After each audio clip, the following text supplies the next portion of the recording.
Hey everyone, it's your my little pretties. It's your Mistress the Queen of Lions here, and I bring you all to another episode of Shadows and Pretties. This is episode 74, and today I am going to be talking about this another Studio Ghibli film, Ponyo. Now, Ponyo came out in 2008. I definitely have to say it's a pretty interesting story, and I have to say I really wanted to sit there and watch this movie. Obviously, this came out in Canada in 2009, so like a year after this came out in Japan, Ponyo. So, anyways, with that being the case, with that being said, it's a pretty interesting story for what this one is. Even though this story kind of resembles a little bit of the Little Mermaid. Like it kind of resembles the Little Mermaid, as there are some elements to this movie. Like you're gonna be getting some Little Mermaid vibes as you see. So like as I'm talking about this, you're probably gonna get some Little Mermaid vibes, maybe just a bit of it. So I am going to sit here and sit there and explain. So it's obviously a Japanese animated fantasy film written by Hayao Miyazaki, animated by Studio Ghibli. So this is actually a pretty good Studio Ghibli movie, even though it's the eighth film Hayao Miyazaki directed for Studio Ghibli, and it's 10th overall. As the film tells a story about Nara, aka Ponyo, a goldfish who escapes from the ocean and is rescued by a 5-year-old boy named Suski, or Dole. After she is washed ashore with trapped in a glass jar, they both bond with each other, and the story deals with resolving Ponyo's desire to become a human girl against the devastating circumstances brought without the acquisition of use of magic. So, the film was originally released in Japan of July 19th, 2008. So, and of course, the English version of this was released at least a year later. So, anyways, let's get on with the plot of Ponyo. Now, I know I didn't do this movie as Shadows and Pretties yet. I know I did not do Ponyo. I kind of was, thinking about, I was thinking about doing Ponyo for like a while now, like for Shadows and Pretties, because I realized I have not done this story yet, and it's a pretty good Studio Ghibli movie for what it is. It's a pretty good movie. Like it had a really good concept going for it. So like I definitely when I first saw this movie, I realized that how good this movie was. Even though I hadn't seen it in years, it's a pretty well made movie. Like when I first read this, I was getting like Little Mermaid vibes from it. I think it's because of how the plot portrayed it pretty well. So, anyways, with that being the case and that being said, I am gonna go sit ahead and explain what Ponyo is for any of you guys who don't know. So, basically, a human wizard or scientist named Fujimoto, who is a wizard scientist who lives underwater with his daughter named Brunhild, and her numerous small sisters, while she and her siblings were out on the outing with her father in his four-flippered submarine. Brunhild then sneaks off and floats away on the back of the jellyfish, and after a encounter with the fishing trawler, she becomes trapped in a glass jar and drifts to shore, with a small fishing town where she is rescued by a 5-year-old boy named Suski. Now, shattering the jar with the rock, Suzuki cuts his finger in the process, but Brunhei licks his wound by causing it to heal almost instantly. So, when that happened in the Ponyo movie, I was starting to get Little Mermaid vibes from it. Like ever since I was like looking at this, I started to get Little Mermaid vibes. Like I was starting to get Little Mermaid vibes as I was watching the movie when this one came out. Even now I still get Little Mermaid vibes every time I watch this. So if you guys got Little Mermaid vibes while you were watching this movie, let me know in the comments below. I'm sure most of you did. Susuke names her Ponyo and promises to protect her, while meanwhile distraught Fujimo searches frantically for his lost daughter, who has believes to be kidnapped, and he calls his wave spirits to recover her. Leaving Susuke heartbroken and confused about what happened, Ponyo and Fujimo have an argument, during which Ponyo refuses to let her father call her by her birth name, and she declares her desire to be known as Ponyo and become human. I was getting another Little Mermaid vibes I'm starting to get. This is probably almost like Little Mermaid, but except, it's, well, Japanese animated or Studio Ghibli version of the Little Mermaid story. I think it was inspired by it, but I'll get to that in a bit. Using her magic, she forces herself to grow a pair of human legs and arms like appendages, and she starts changing into a human, a power granted by her in the human blood that ingested which she licked Suski's finger and almost alarmed her father and forces her to change her back into her true form and leaves to summon Ponyo's mother, Grandma Marine. Meanwhile, Ponyo, with the help of her sisters, breaks away from her father and uses his magic to make her maybe bat herself fully human, and a large amount of magic that she releases into the ocean causes by embrace of the world, resulting in a tsunami, leaving ships and stranded on the sea. So Ponyo eventually goes back to Suski, who is amazed and overjoyed to see her. When he tells his mother Lisa that Ponyo has returned as a little girl, Lisa allows Ponyo to stay at her house for the time being, and they wait until the storm together at Suski's house. Worried about the residents in the nursing home where she works, Lisa leaves to go back to check on them, promise Suski that she will return home as soon as possible. So Grand Marine arrives at Fujio's submarine, and Suski's father, Karachi, sees her traveling and recognizes the goddess of mercy. Fumigio then notices that the moon appears to be falling out of its orbit and satellites, which are falling like the shooting stars. The symptoms of the dangerous imbalance of the nature now exist. Grand Memory then declares that if Suski can pass the test, Ponyo can live as a human, and in order the world will be restored. Also worried about Fujimio reminds if Suski fails the test, Ponyo will turn into sea foam. Yeah, Little Mermaid vibes here, people. Little Mermaid vibes.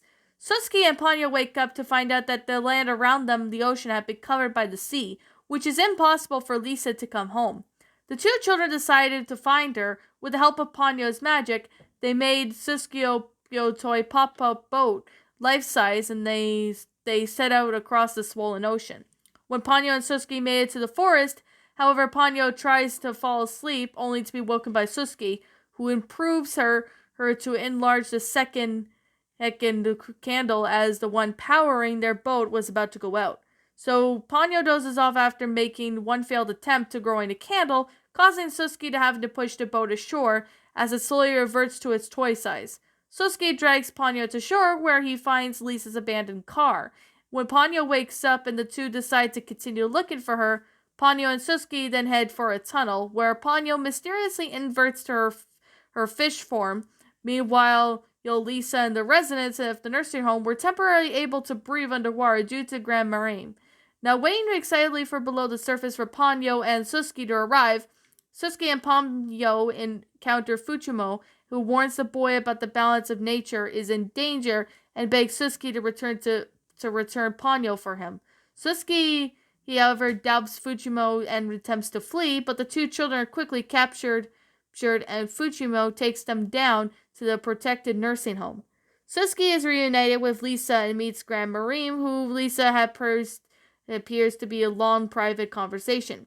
Grand Marine then asks Suski if he can love Ponyo, whatever she is, a fish or human, and Suski replies with, "Love is all over Ponyo's." Grand Marine then tells her daughter that if she decides to become human once and for all, she will have to give up her magical powers, which Ponyo, even though it's a hard decision, she agrees to this, so Grand Marine encases her into a bubble and gives her to Suski.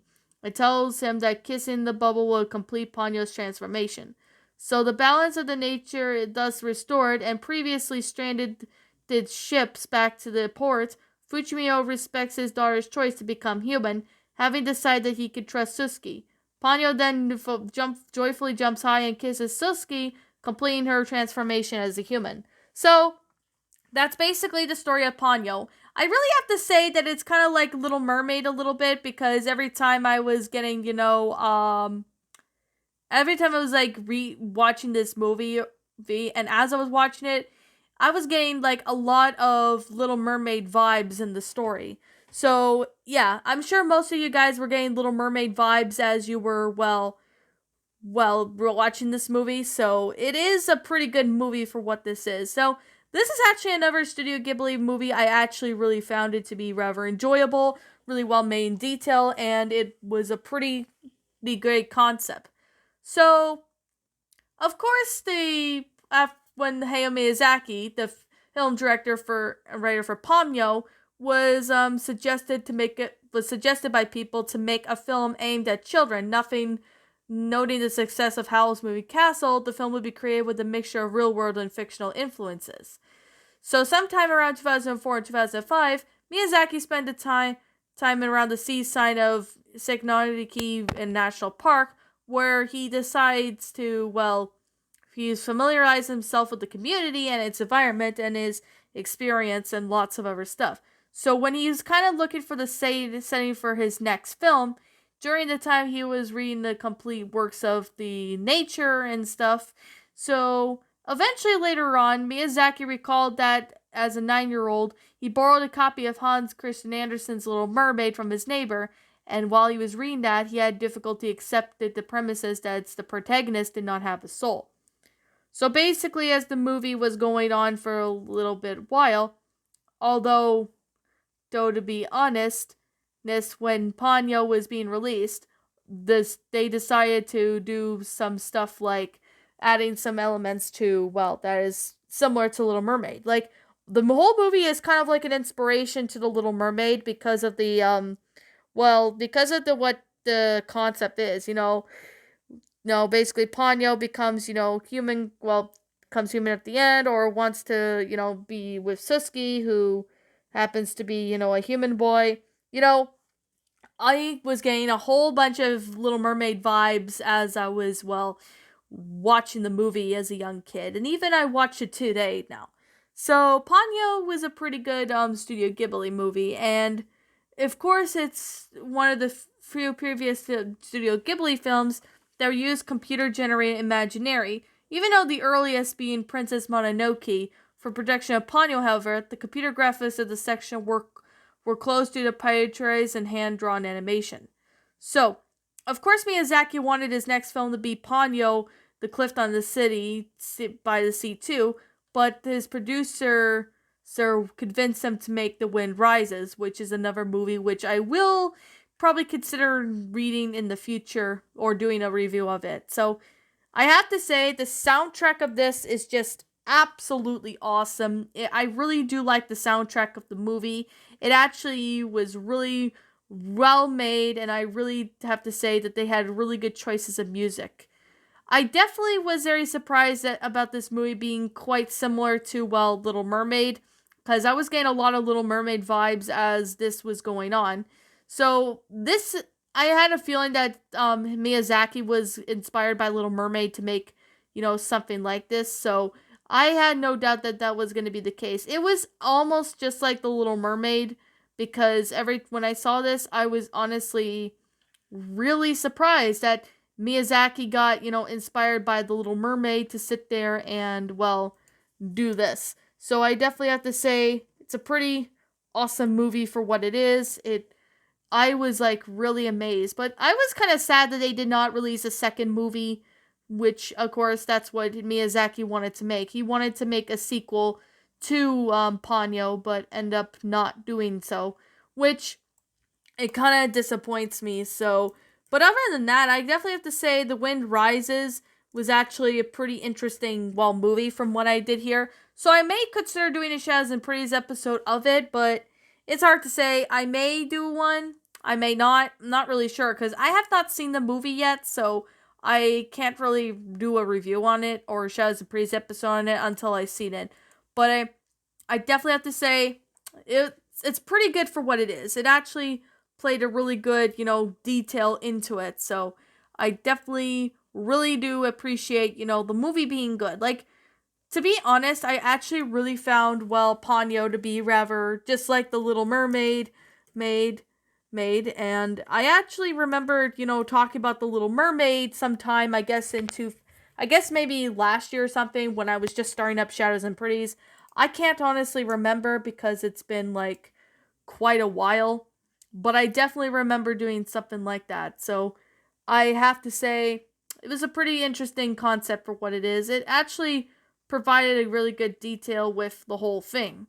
So like Ponyo and the Little Mermaid are very similar. They had similarities of the film, like they had, Ponyo kind of inspired Ariel, and they had, Suski, who has been like an inspiration of Prince Eric, etc. It actually was pretty interesting, to see that. I really was surprised that Hayao Miyazaki got inspired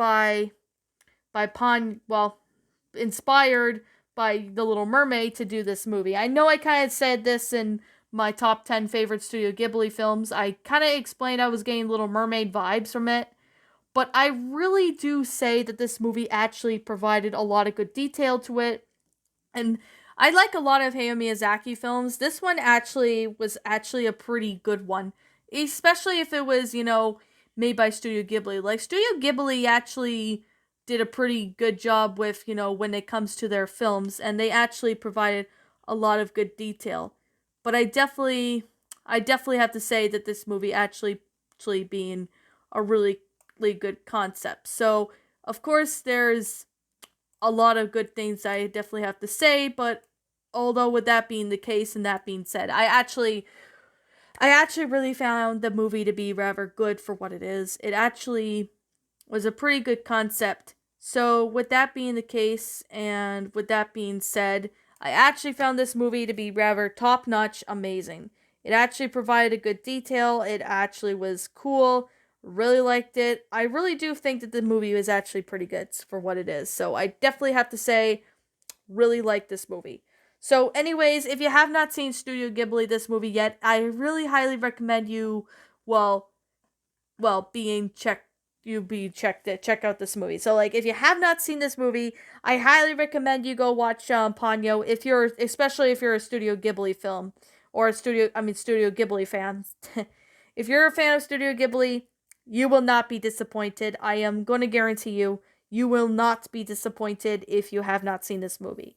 So, anyways, with that being the case, with that being said, what did you guys think about this movie? Did you all enjoy it? Did you not? Also, what we have done to help make the movie a lot better? Feel free to let me know what your thoughts are down in the comments section down below. I'm the Queen of Lions. Thank you so much for watching today's episode. If you happen to be brand new here on this channel, be sure to like, comment, and subscribe because I make brand new videos every single day. And don't forget to ring the notification bell to when I upload. And as always, I'll catch you all in the next video. Peace out.